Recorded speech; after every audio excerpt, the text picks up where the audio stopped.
Bonjour YouTube et bonjour chers internautes et bienvenue au Manga Café pour un nouvel épisode du Manga Café News.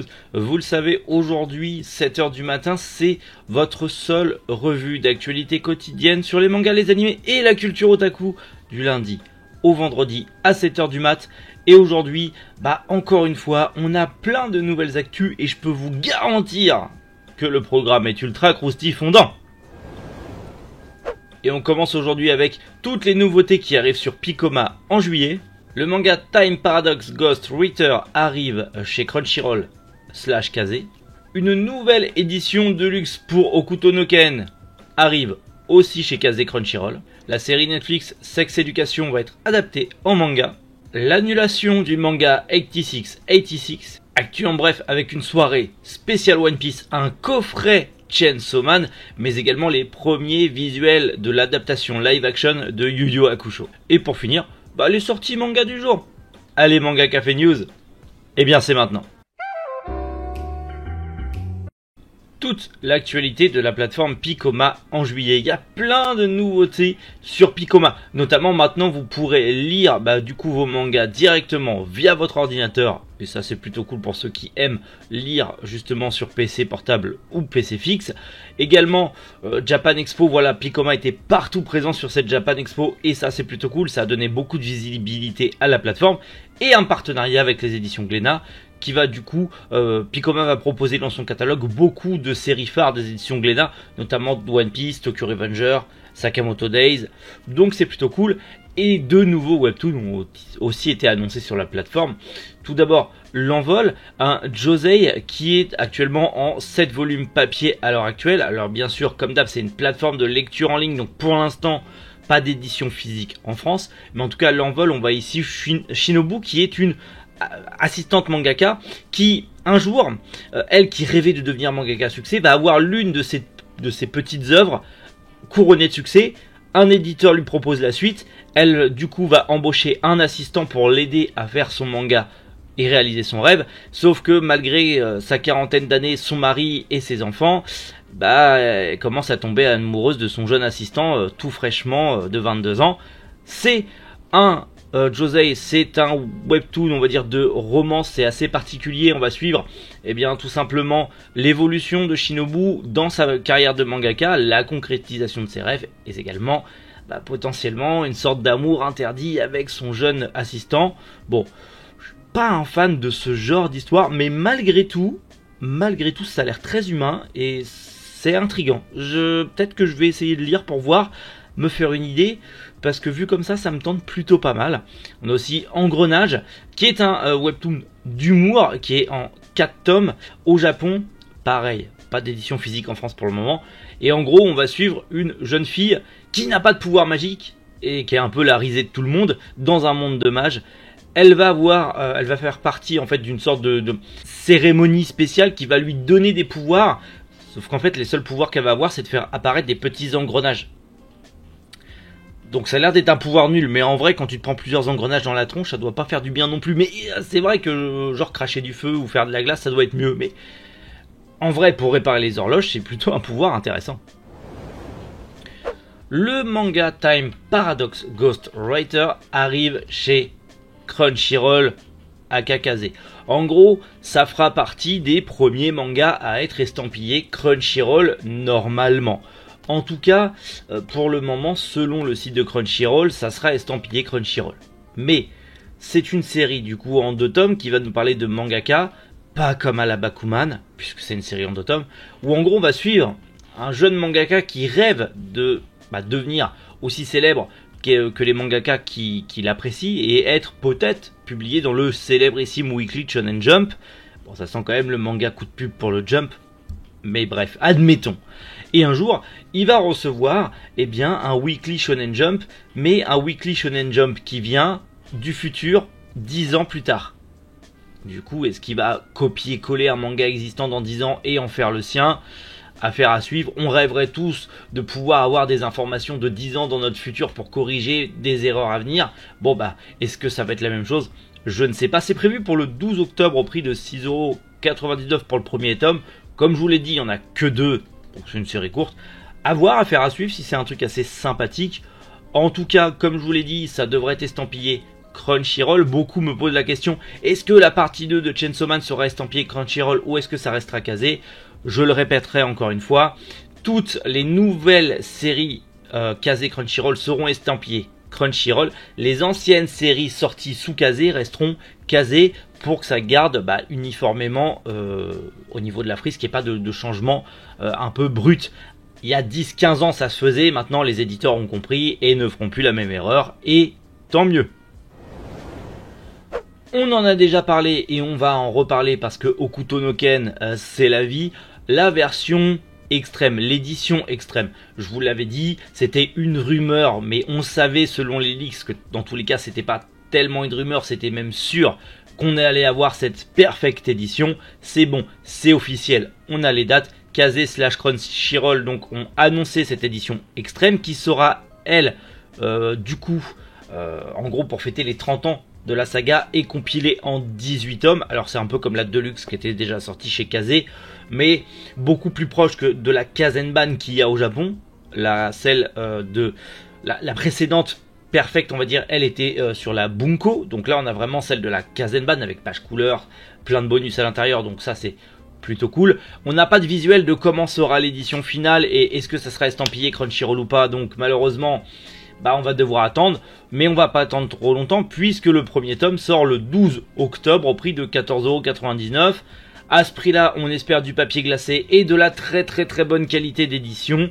Affaire à suivre, on verra bien au mois d'octobre quand on aura les premiers visuels et surtout quand on l'aura entre les mains, mais comptez sur moi pour vous en parler correctement. La série phare de Netflix, en tout cas l'une des séries phares de Netflix, Sex Education, arrive en manga. Elle a déjà été adaptée d'ailleurs en manga à l'heure où je vous parle. C'est déjà sorti en pré-publication justement actuellement dans le Comic Bridge de Kadokawa Shoten. C'est fait par le mangaka John Tarachid, je sais pas comment ça se dit, je le connais absolument pas. En France on le connaît pour Goodnight I Love You chez Akata, que je n'ai absolument pas lu, donc je ne connais pas le talent de l'auteur. En tout cas, cette fameuse série de Netflix où on va suivre du coup Otis, qui est un petit peu timide, mais qui a beaucoup de connaissances sur la chose grâce à sa maman qui est thérapeute sur la chose. Je vais essayer d'éviter de me faire démonétiser ou autre. Grâce à ses amis, ou à cause de ses amis, il va monter une sorte de cabinet clandestin pour aider les jeunes du lycée à appréhender mieux la chose. Bon, c'est plutôt cool. Je pense pas que Netflix sera derrière au niveau de cette adaptation, même s'ils ont dû donner les droits auparavant. Si vous avez aimé du coup la série, le manga pour l'instant est en pré-publication japonaise, mais je ne doute pas que ça arrivera en France d'ici peu, donc c'est plutôt cool. Il n'y a plus qu'à attendre d'avoir la bonne nouvelle et on en reparlera d'ici là. La saga de manga 86 arrive à sa fin. En tout cas, malheureusement, la série ne se poursuivra pas comme il était prévu. Une annulation a été décidée en commun accord entre les autrices et l'éditeur, puisque les deux autrices sont très malades, en tout cas sont dans un état de santé très fragile, et donc ne peuvent pas malheureusement continuer leur manga. Alors bien sûr il y a plusieurs séries, dont une qui touche à sa fin, qui est justement le spin-off qui est sorti chez nous, justement chez Delcourt Tonkam, qui va du coup s'arrêter avec son 3e tome. C'est dans tous les cas un tome qui était prévu de se terminer, donc c'est plutôt cool. Donc celui qu'on connaît le plus. Le light novel lui continue, puisque ce n'est pas les mêmes auteurs que le manga. D'ailleurs le light novel est disponible chez nous, chez Mao Édition, et l'animé lui est dispo chez Crunchyroll. Mais est-ce qu'il y aura une suite à l'animé? Je ne sais pas. C'est surtout, en fait, malheureusement, le manga principal de 86 et son spin-off, donc Run Through the Battlefront, qui vont être stoppés, en tout cas annulés. Il y aura quand même une fin, ça va pas être stoppé brutalement. Il y aura quand même une fin un petit peu abrégée, malheureusement, mais en tout cas, la prépublication va s'arrêter. La série sera stoppée et tous les autres spin-offs qui malheureusement étaient prévus pour continuer ne seront pas sortis. La série va s'arrêter là. Il va sûrement manquer des pans du lore et de l'histoire malheureusement, mais il va falloir faire avec. Vaut mieux quand même privilégier la santé de l'auteur plutôt qu'elle se mette en danger pour leurs œuvres. Vaut mieux qu'elles prennent soin de leur santé, quitte à revenir dans quelques années plus fortes avec la suite de ce manga qui, ma foi, est très très cool. Allez, on attaque l'actu en bref avec la nuit spéciale One Piece organisée par les éditions Glénat. Puisque, à l'occasion des 25 ans de la série et surtout la sortie du tome 102, les éditions Glénat vont organiser la nuit One Piece. Ça sera dans toute la France le 13 septembre et même en Belgique dans plusieurs librairies participantes. Alors pour les amis toulousains, Comptoir du Rêve, j'en suis sûr qu'ils vont le faire parce qu'ils sont en partenariat avec Glénat. Donc renseignez-vous près de votre librairie si c'est en Belgique et en France s'ils organisent cette nuit de One Piece le 13 septembre. Et bien sûr, cette nuit de One Piece, il y aura déjà la vente en avance, donc en avant-première du tome 102. Il y aura des animations. Il y aura bien évidemment le live sur la chaîne Glénat de Twitch de 4 heures avec des influenceurs manga, les journalistes et bien sûr plein de goodies à gagner. Notamment, il y aura aussi un concours de dessin qui sera envoyé directement à Eiichiro Oda. Donc si vous rêviez de faire un super dessin et l'envoyer à l'auteur pour que potentiellement un jour il le mette sur ses réseaux sociaux ou sur le One Piece ou que ça apparaisse dans le Jump, c'est le moment parfait. Faites-vous connaître par votre auteur préféré, c'est ça le plus important je pense de cette nuit One Piece. C'est ce petit concours organisé par Glénat de dessin qui sera envoyé directement au Big Boss. Et ça c'est plutôt cool. Il y aura en plus un hashtag pour partager tout ce que vous pourrez faire cette nuit-là dans vos librairies. Donc n'hésitez pas, foncez, renseignez-vous près de votre librairie si le 13 septembre ils organisent eux aussi la soirée One Piece. Et bonne soirée One Piece à tous ceux qui participeront. Chainsaw Man, vous le savez, la deuxième partie a repris.